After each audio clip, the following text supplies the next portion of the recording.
What's up, guys? So today we're going to be walking through the process of making your own WavePhoenix Wavebird receiver. So if you're unfamiliar with this, it is essentially just a dongle for your Wavebird. So like a lot of us, if you've lost the dongle or bought one in a garage sale, didn't come with a dongle, this is your best shot at getting your Wavebird up and running and working again. So first, huge shout out to loopj for this project. I will link his GitHub below, the WavePhoenix GitHub. Now on that GitHub, there is a build guide. His build guide does use a custom PCB as well as a different board. He recommends an RFBM-BG board.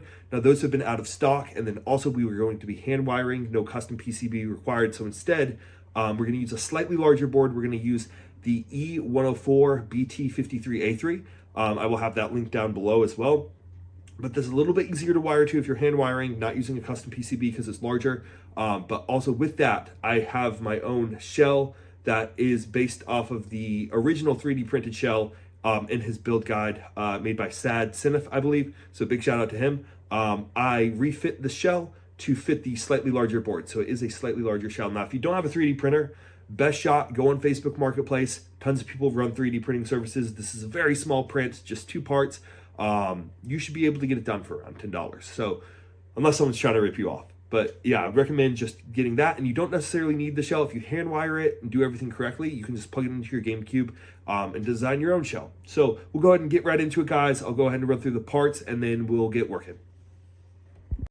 All right, guys, so first you'll need your E104 module, as well as a Raspberry Pi Pico to use as a debugger to flash the firmware onto that module. You'll also need a Gamecube male controller port jack. Now, you can sacrifice one of these from a Gamecube controller, but I personally just bought them on AliExpress. They're very cheap. I'll have the link in the description below. You'll also need a tack switch, an LED color of your choice, and a resistor. That resistor value is going to be based off the brightness that you want the LED. Now, I like to use a small button cell battery, make a quick circuit with the LED and resistor to test the brightness beforehand, make sure it matches your Gamecube. I personally have port lights on my Gamecube, so I use a 3K resistor, and that gets me the brightness that matches my port lights.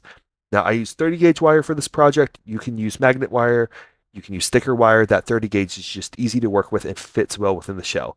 Also, it's recommended to have a 0.1 UF capacitor and a 10 UF capacitor between VCC and ground to help stabilize current and not have any interference with the controller.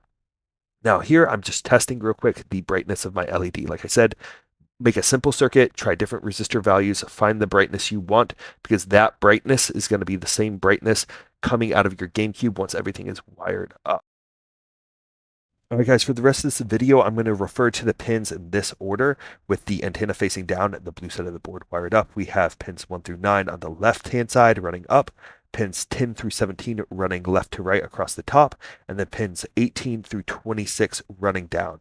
Now, first, we're going to go ahead and wire this board to the Pico, wiring SWCLK, SWDIO, VCC, and ground. I have the pin out here color-coded, but that's pin 6 for clock, pin 7 for SWDIO, and then the VCC and ground each have 2 pins that you can use, so you feel free to bridge those pins if you want larger solder ports. When we're done, we should end up with something like this, and we can run on over to the computer. So we're going to download a couple files here. The first thing we need is a debugger for a Raspberry Pi Pico. So follow the link, go to the debug probe, and scroll down to releases. So I did have some issues with the earlier releases, so I'd go down to version 1.0.3, and underneath assets, we're going to grab the Pico Probe UF2. So download that, and that's what we're going to use to flash our Raspberry Pi firmware. After that, we're going to run on over to loopj's GitHub for the WavePhoenix, and underneath this, we're going to the latest release, and there's going to be a couple files here. We only need 2 of them. So we need a file for bootloader and a file for receiver, and we also need to make sure that is for the RF board, not the EFR. You also need to make sure it is the .hex, not the .gbl. So make sure that you are grabbing the bootloader for the RF .hex and also the receiver for the RF .hex. And those 2 are what we're actually going to flash onto our E104 module. Now we're going to go ahead and flash our Raspberry Pi Pico. So go ahead and plug your Raspberry Pi Pico in by holding down the boot cell button. And you'll see it's mounted here under RPI. Now we're just going to take our Pico Probe UF2 file, drag and drop that right onto that mounted RPI device. Now, the first time you do this, you might get your computer shooting a notification that says, setting up new device. That is completely fine. That just means it's getting drivers for the debugger, but mine is not doing that here since I already have it. All right, guys, now it's almost time to flash the firmware onto our E104 module, but before we do, we have to make sure we have our command line set up properly. There's 3 command lines I'll have in the description. There's an erase command, one for bootloader, and one for receiver. But within those command lines, you need to make sure you have your .hex file path correct. So the erase, you don't have to mess with, but for bootloader and receiver, this highlighted portion here, we need to make sure that that contains our hex file specifically for each command. So right now I'm using the receiver command. We're going to go ahead and open up our receiver hex file, and you're going to shift, right click to copy the path here. So we'll go ahead, shift, right click, do copy as path. And after you copy as path, you're going to place that in between those brackets that I highlighted earlier. So go into those brackets, click paste, and it should pop up with quotation marks around it. Go ahead and delete those quotations. We just want the brackets on the beginning and end. So you need to do that for both the receiver and bootloader, but make sure that for the receiver command, you use the receiver.hex, and the bootloader command, you use the bootloader.hex. And the erase file, we do not need to mess with any of the things in the erase command. All right, guys, let's go ahead and flash our firmware. So I like to keep each of my command lines in its own separate text box. That way I can easily copy and paste them into Windows PowerShell. It doesn't matter whether you use a Word document, text box, just anywhere where you can quickly copy and paste. So let's go ahead and open up Windows PowerShell. And the first thing we're going to flash is the erase command line. Now with this, if you have your wiring correct, down at the bottom, once it runs the command, you should see something along the lines of device erased, ready to debug. If you see that, then you are set and you are good to go. The second thing we're going to flash is going to be the receiver command line. For some reason, whenever I flashed the bootloader first, I was having issues flashing the receiver second. So I found that flashing the receiver was more consistent with the board actually accepting the firmware. So go ahead, copy and paste the receiver command line, and down at the bottom, if it says verified OK, you should be good to go to move on to the bootloader. Same thing with the bootloader. We're just going to copy and paste and put that into Windows PowerShell and run the command. Now, one thing about these commands is they are not the same. If you're following along on loopj's GitHub, on his build guide, those command lines are specific for the recommended board, and for the E104, you do need to use these commands. The commands on the GitHub will not work if you are using the E104 board that I am using here. All right, guys, now before we get started, I do want to throw up a quick pinout of what the final product will look like in terms of wiring. So on the left, we have our Gamecube controller port, where we have our data line coming out, ground, and 3-volt VCC. Now, I personally like to have 2 wires coming out of ground and 2 wires coming out of VCC because I find it easier to wire both the tack switch and the LED and resistor. But you can directly wire to the VCC and ground on the E104 module. Also, you will see we are going to wire a capacitor bridging pin 15 and 16 on the board. This is completely optional, but if you're going to do that, I would suggest go ahead and doing that first. So we'll go ahead and walk through those steps. So for the capacitors, go ahead and put them in parallel. And then I found the easiest way to do this is just to hold them down with your tweezers as you tap solder onto each end. Just be careful. They easily can get stuck to your soldering iron because they are very small and want to stick to the solder. After you finish, you should end up with something like this with solder on each side, and you can go ahead and mount this to your board in between those 2 pins, 15 and 16, which is ground and VCC. Now, before we wire anything else to our board, we're going to go ahead and wire the front of the controller jack here. So I like to pull out the pins that are unused, so that'd be the top left, bottom middle, and then we're going to use the top middle for data, top right for ground, and bottom right for VCC. Now with that, I like to have 2 wires coming off of ground and VCC. That being said, I also think it's worth having these wires about a finger length. It's better to have them a little bit too long and trim them down later than have them too short and be difficult to work with. So I have about a finger length of wire coming off each of these. Now make sure not to use too much solder that you don't accidentally short to the metal jack that's going to go around this port. Now with the metal jack, we're going to go ahead and break off the back tab here. That way it fits into the shell a little bit better. We'll have more room to work.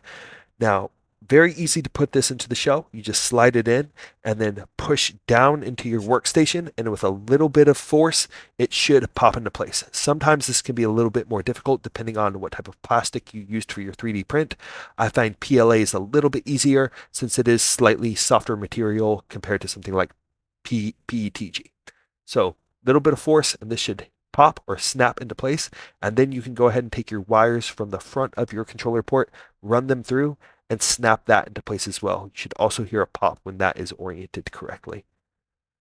Alright guys, next thing we're going to do is wire 3 of the 5 wires coming off the controller port here. We're going to wire one of the VCCs to the VCC on the board, one of the ground wires to the ground on the board, and then also the data line to pin 7, which was also your SWDIO pin in the past.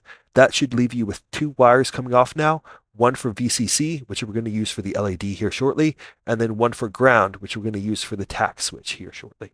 So let's go ahead and get 2 wires wired to the board for our LED and tack switch. Get 1 wire wired to pin 21 for the LED, and then another wire wired to pin 4 for the tack switch.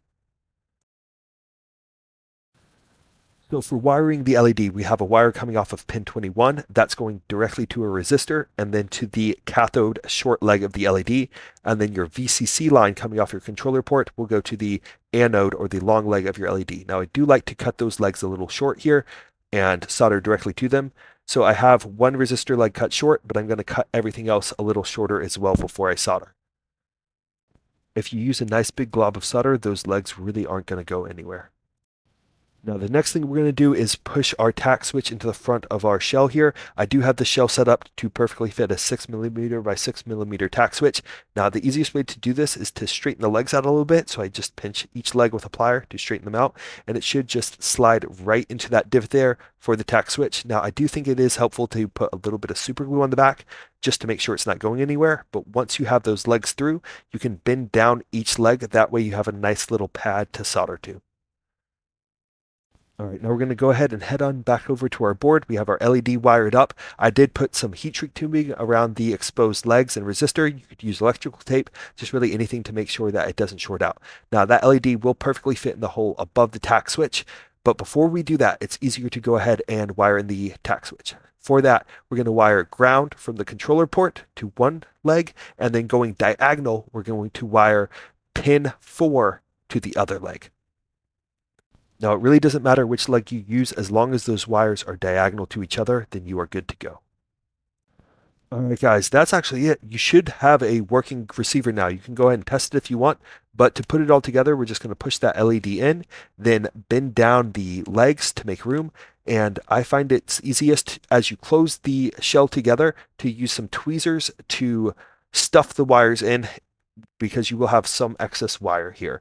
Then from there, you can just super glue the shell together. Now, I also designed this to fit a small screw from the disk drive on the Gamecube. There's a lot of extra screws that are unnecessary, and I had a lot of disk drives laying around. So one of these screws will screw into the bottom of the shell there, but some super glue should hold it in place. Let's go ahead and test everything, and we should be good to go.